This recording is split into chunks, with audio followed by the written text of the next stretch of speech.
बच्चों, welcome to Harsh public school Gurugram YouTube channels. तो कैसे हैं आप लोग? आई होप आप लोग बहुत अच्छे होंगे और सारे वीडियोस भी देख रहे हैं बच्चों, राइट। तो चलिए आज हम देखेंगे एक्सरसाइज 9.6 और बहुत ही इंटरेस्टिंग चैप्टर है बच्चों, टेम्परेचर से रिलेटेड है। तो चलिए उनको देखते हैं और क्या समझना है। टेम्परेचर से रिलेटेड क्वेश्चन को समझना है, कैसे टेम्परेचर्स को मेजर किया जाता है, आपके बॉडी का टेम्परेचर क्या है, आपके बॉडी की नॉर्मल टेम्परेचर क्या है, किसी भी ऑब्जेक्ट को जब आप गर्म करते हैं तो उसका क्या टेम्परेचर है, इन सभी के बारे में आज डिस्कस करेंगे और इनको समझेंगे कि टेम्परेचर को मेजरमेंट करने के लिए कौन से यूनिट होता है। इन सब बातों को इस वीडियोस में हम समझेंगे। तो देखो बच्चों, टेम्परेचर होता है क्या? सबसे पहला क्वेश्चन आपके माइंड में आना चाहिए कि टेम्परेचर होता है क्या सर? बार बार टेम्परेचर आती है।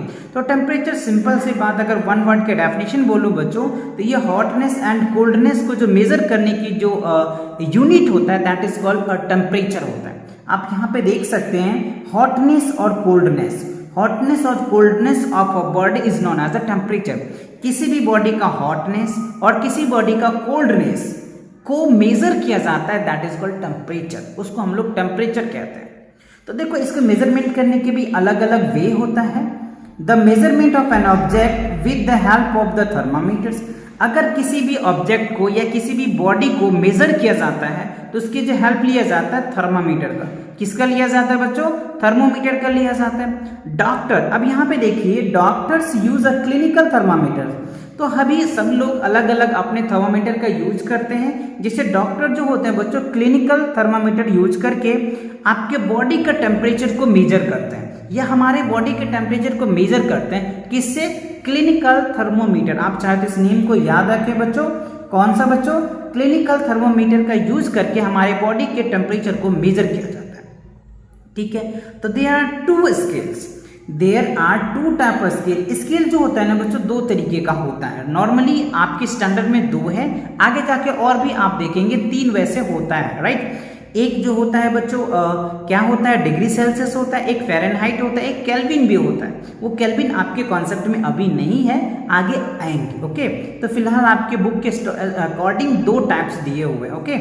सो देखो, टू है, पहला दे रखा है स्केल सेल्सियस स्केल है और दूसरा फ़ारेनहाइट दे रखा है, ओके। अब देखो, सेल्सियस को समझना है, फ़ारेनहाइट को समझना है। सेल्सियस क्या है, फ़ारेन क्या है, इनको बहुत अच्छे से समझना आपको पड़ेगा, okay. The temperature on the Celsius scales reaches the degree Celsius, right, and that Fahrenheit scale is reached to degree Fahrenheit. तो देखो, अब सेल्सियस में क्या होता है, Celsius scale is the matric system use Celsius होता है। जो सेल्सियस स्केल होता है ना, ये मैट्रिक सिस्टम होता है बच्चों, ठीक है। इसका मेजरमेंट टेम्परेचर के मेजरमेंट के लिए किया जाता है। तो सबसे इंपॉर्टेंट बात है, ध्यान रखेंगे, वाटर का जो फ्रीजेस पॉइंट होता है बच्चों वो 0 डिग्री सेल्सियस होता है और बॉइलिंग पॉइंट जो होता है वो 100 डिग्री सेल्सियस होता है। तो ये चीजें आप याद रखेंगे। कोई भी पर्सन आपसे पूछ सकता है कि चलो बताओ वाटर का फ्रीजेस पॉइंट क्या है, तो आप 0 डिग्री सेल्सियस बोलेंगे। बॉयल का क्या होगा, 100 डिग्री सेल्सियस बोलेंगे। तो ये चीज याद रखेंगे। और सबसे इंपॉर्टेंट बात है बच्चों, अगर आप पूछा जाता है कि ह्यूमन बॉडी का, यानी ह्यूमन बॉडी जो होता है बच्चों, इसका नॉर्मल टेम्परेचर सेल्सियस में कितना होता है, तो ये आप याद रखेंगे। बहुत इंपॉर्टेंट क्वेश्चन है। 37 डिग्री सेल्सियस होता है हमारे बॉडी का नॉर्मल टेम्परेचर। ये हर एक बॉडी का, जो भी एक प्रॉपर बॉडीज है बच्चों, उसका 37 डिग्री सेल्सियस होता है। और इससे अगर ज्यादा होता है तो हम ये मान के चलते हैं कि आपको फीवर है। अगर आपका 37.1 होता है या 2 होता है या 3 होता है या 4 होता है या 5 होता है या 38 होता है, तो ये मान के चला जाता है कि आपके बॉडी में आपको फीवर है। और इसी के मेजर से आपके फीवर का पता चलता है कि आपको फीवर है या नहीं है। तो ये याद आप जरूर रखेंगे। डिग्री सेल्सियस में, फ़ारेनहाइट में अलग होगा, वो भी अभी हम डिस्कस करेंगे, ओके। फ़ारेनहाइट स्केल्स में, Fahrenheit scales are another scales the measurement of temperature. तो फ़ारेनहाइट स्केल भी टेम्परेचर को मेजरमेंट किया जाता है। सेल्सियस स्केल भी टेम्परेचर को मेजरमेंट किया जाता है। केल्विन भी है, वो टेम्परेचर को मेजर किया जाता है। केल्विन है नहीं। चलो, तो अब यहाँ पे देखो, इस कुछ एक सिंबल्स दिया है, इस सिंबल को आपको बहुत अच्छे से समझना है। चलो मैं पहले आपको पूरा दिखाता हूँ। देखो, ये जो है बच्चों फ़ारेनहाइट का दिया गया है और ये सेल्सियस स्केल दिया है। ऐसे ही आपको थर्मामीटर में ऐसे ही मेजरमेंट किया जाता है। तो देखो अगर हम फ़ारेनहाइट में हमारे बॉडी का नॉर्मल टेम्परेचर की बात करें तो वो ये होता है बच्चों, ध्यान रखिएगा 98.6 फ़ारेनहाइट अगर होता है तो हमारे बॉडी का नॉर्मल टेम्परेचर होता है, इसको फीवर नहीं कहा जाता है। और इससे अगर ज़्यादा होता है तो हम कहते हैं कि नहीं हमें फीवर है। तो ये 98.6 फ़ारेनहाइट है, राइट, इसको ध्यान रखेंगे आप। ओके, चलिए इससे ऊपर अगर जाते हैं तो आपको इस तरीके से फीवर होता चला जाएगा। ये टोटल जो है बच्चों 212 फ़ारेनहाइट तक जाता है। ये इसका क्या है बच्चों, बॉइलिंग पॉइंट आप कह सकते हैं वाटर का, और फ्रीजिंग पॉइंट क्या कह सकते हैं 32 डिग्री। ये इसके ये हो गया बच्चों किसका, फ़ारेनहाइट का। और अगर आप इसकी सेल्सियस की बात कर लें तो ये 100 डिग्री सेल्सियस होता है, ठीक है ना। ये 0 डिग्री फ़ारेनहाइट क्या होता है, वाटर का जो फ्रीजिंग पॉइंट होता है वो 0 डिग्री से होता है। रूम टेम्परेचर की अगर बात कर ले तो 21 डिग्री सेल्सियस होता है, और नॉर्मल बॉडी का टेम्परेचर की बात कर ले तो वो ये होता है। ये आप ध्यान रखेंगे। फ्रीजिंग पॉइंट अगर आप फ़ारेनहाइट में पूछा जाता है तो 32 डिग्री फ़ारेनहाइट बोलेंगे। रूम टेम्परेचर अगर बोला जाता है फ़ारेनहाइट में तो 70 डिग्री फ़ारेनहाइट बोलेंगे। नॉर्मल टेम्परेचर बोला जाता है फ़ारेनहाइट में तो ये बोलेंगे। और डिग्री सेल्सियस में रूम टेम्परेचर डिग्री सेल्सियस में बोला जाता है तो ये बोलेंगे, डिग्री सेल्सियस में ये बोलेंगे, डिग्री सेल्सियस में ये बोलेंगे। फ़ारेनहाइट में ये चीज़ें आप बोलेंगे, ये ध्यान रखना। ये दोनों में कन्वर्ट का एक रिमेंबर पॉइंट है जो आपको कोई भी पर्सन आपसे पूछ सकता है तो आपको बताना पड़ेगा, है ना, कि आपका बॉडी का टेम्परेचर डिग्री सेल्सियस में क्या होता है तो आप ये बोलेंगे, और फ़ारेनहाइट में बोलता है तो ये बोलेंगे। क्लियर, तो दोनों बातें आपको समझ में आ गया। बॉइलिंग पॉइंट समझ में आ गया, फ्रीजिंग पॉइंट समझ में आ गया, नॉर्मल टेम्परेचर आ गया।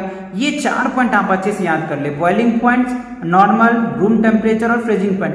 ये किसी से आप पूछेंगे भी ना तो आपको कहेगा नहीं हाँ आपको नॉलेज है, क्योंकि आप अच्छे से आंसर दे पा रहे हो, राइट। तो चलिए इस पे क्वेश्चन कैसे मेजर कैसे करते हैं उनको क्वेश्चन फॉर्म की थोड़ी सी मैं बात कर लूँ तो वाटर का जो फ्रीजिंग है 32 फ़ारेनहाइट डिग्री सेल्सियस ऑलरेडी मैंने बता दिया था। बॉइलिंग पॉइंट क्या होता है 212 फ़ारेनहाइट होता है। Normal temperature of human bodies का ये होता है। ये तीनों डिस्कस हमने कर लिया, ठीक है। अब देखो एक्सरसाइज में क्या रहा है, रीड द टेम्परेचर, टेम्परेचर को रीड करना है on the thermometers so below the given, right that the space is provided. तो देखो इसमें आपको ये थर्मामीटर दिया है, इसकी रीडिंग आपको यहाँ पर लिखना है। तो देखो अगर ये ब्लैक रीडिंग है, जितना ब्लैक ऊपर चल रहा है ये रीडिंग चल रहा है, ओके। तो ये रीडिंग देखो ब्लैक किसके सामने है 5 डिग्री सेल्सियस का, तो यहाँ पे क्या हो जाएगा 5 डिग्री सेल्सियस लिखेंगे। अगर यहाँ की बात करो देखो ब्लैक रीडिंग का है 20 डिग्री, यहाँ पे क्या लिखेंगे 20 डिग्री सेल्सियस। यहाँ पे देखो ब्लैक रीडिंग क्या है 35 डिग्री है, तो यहाँ पे क्या लिखेंगे 35 डिग्री सेल्सियस। आई होप आपको बहुत आसानी से अच्छे से समझ आ रहा होगा कैसे रीडिंग को मेजर किया जा रहा है। जैसे जैसे ये ब्लैक ऊपर चढ़ रहा है ना आपकी मेजरमेंट वैसे हो रहा है, ओके। चलिए अब देखिए फोर्थ क्वेश्चन में क्या रहा है, ये जो ब्लैक रीडिंग है वो कहाँ तक गया है बच्चों 85 पे है, तो यहाँ पे क्या लिखेंगे 85 डिग्री सेल्सियस। यहाँ पे देखो कितना है, यहाँ पे देखो ये 50 हो गया 51 52, तो यहाँ पे क्या है बच्चों 50, अच्छा ये दे रखा है 55, तो यहाँ हो जाएगा 56 57 हो जाएगा। यहाँ पे 57 डिग्री फ़ारेनहाइट हो जाएगा, ठीक है ना। अब यहाँ पे देखो ये नॉर्मल क्या है बच्चों 110 है, तो ये 11 12 13 14 है, यानी 114 हो जाएगा, 114 डिग्री फ़ारेनहाइट हो जाएगा। तो इस तरीके से आपको मेजरमेंट करना है, और आपको जब भी थर्मामीटर दिया जाता है तो उसमें आप देखोगे कि पारा कैसे चढ़ रहा है, और जहाँ तक फाइनली चढ़ जाता है उस वहाँ से उसकी मेजरमेंट को हम लोग निकाल करके बताते हैं। तो आई होप आपको ये समझ आ गया होगा। अब आप डॉक्टर के पास जाएंगे तो आप अपना फीवर खुद भी मेजर करके आप उनको बता सकते हैं कि सर मुझे इतना फीवर है, आप मुझे उस हिसाब से हमारा ट्रीटमेंट कीजिए। आई होप आपको ये थर्मामीटर्स अच्छे से समझ में आ गया होगा। नॉर्मल टेम्परेचर क्या होता है, हायर टेम्परेचर क्या होता है, सारे डिस्कस कर लिया हमने, ओके। तो इसी के साथ ये आपके चैप्टर भी कंप्लीट होता है और ये एक्सरसाइज भी कंप्लीट होता है। तो मिलेंगे नेक्स्ट चैप्टर के साथ, नए एक्सरसाइज के साथ बहुत जल्दी। तब तक पढ़ाई करते रहें। All the very best.